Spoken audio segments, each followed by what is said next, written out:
বিড়ালকে ভালোবাসবেন। ও মুসলমান শুনে নাও, আল্লাহর নবীজি, ও মুসলমান শুনে নাও, দিলের কান্ডা লাগা শুনে নাও, পৃথিবীর মধ্যে মহামানব যারা আছে দুনিয়ার মধ্যে বিড়ালকে ভালোবেসেছে। এই বিড়াল একটা গৃহপালিত পশুর মধ্যে পড়ে যায়, এটা এত প্রভুভক্ত হয়, এত মুসলমান শুনে নাও, বিড়ালটাকে অত্যন্ত মায়া করবেন। বিড়ালটা যদি দোয়া করেন, বিড়ালটাকে বিনা কারণে কোনো বিষ দিয়ে মারবেন না, কোনো কিছু দিয়ে মারবেন না। ও মুসলমান শুনে নাও, বিড়ালটাকে যত্ন করবেন।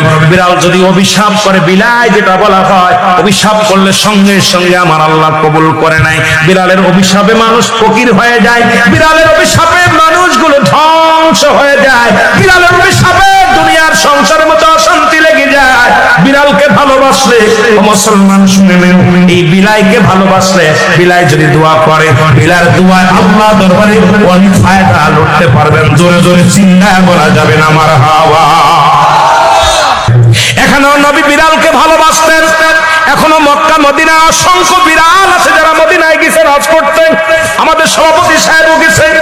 অসংখ্য বিড়াল গুলো দেখবেন মদিনার মনোয়ারায়, রাসূলুল্লাহর রওজার আশেপাশে, কাবা শরীফের আশেপাশে অসংখ্য বিড়াল। ধরে বলেন ঠিক কিনা?